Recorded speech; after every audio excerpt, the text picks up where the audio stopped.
Where's your third ear, Avery? You got two here, right?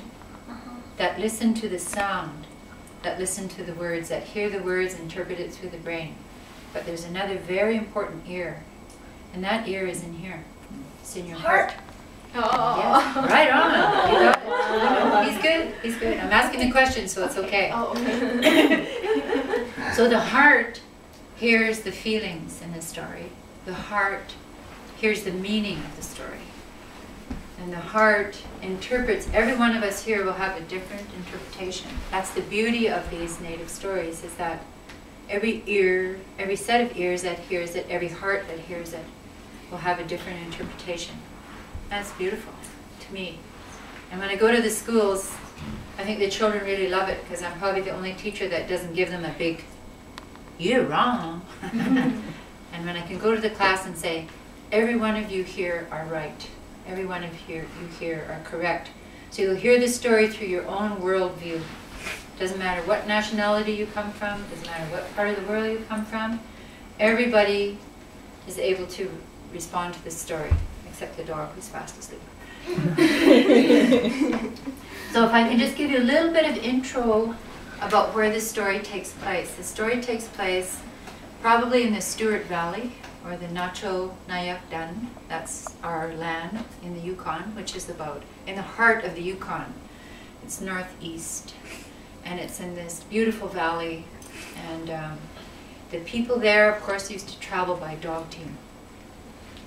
As long as there was snow, we would travel with maybe 6 or 8 dogs, and usually the partner, one of the partners would have their own, like they'd have two sleds, especially if they had a couple of children or they had a big load. They'd always have 2 sleds.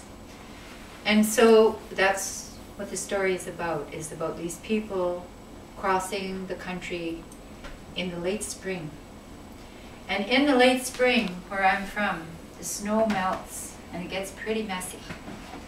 Your moccasins would get wet. It's great, you know, there's lots of sunshine, there's long hours of sun now, the winter darkness is going away, and you feel the sun on your face, and it feels really good. But snow, it turns to ice after, and it would make the dog's feet very sore, cut the dog's feet. So most of the travel at this time of the year, when the story takes place, was done by moonlight. It was done when the snow was frozen again. So people would sleep during the day, travel at night by the full moon from place to place. So that's how this story starts out. And there's the parents and 2 girls, 2 young girls in maybe their mid-teens are the 2 main characters of the story. So what we're going to do, Avery, for you, for your birthday, like you have another sister, so I decided to have this story for you called 2 Sisters. It's called Star Sisters. That's the name of the story. So now I ask Shuni to set the musical tempo of the story, and then I'll proceed to tell the story to you.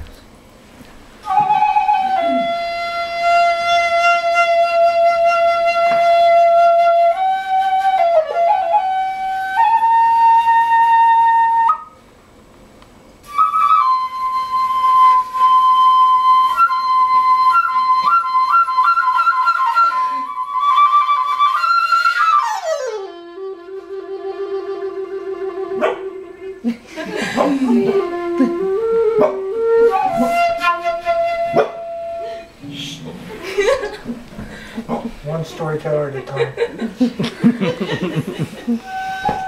Go pet him.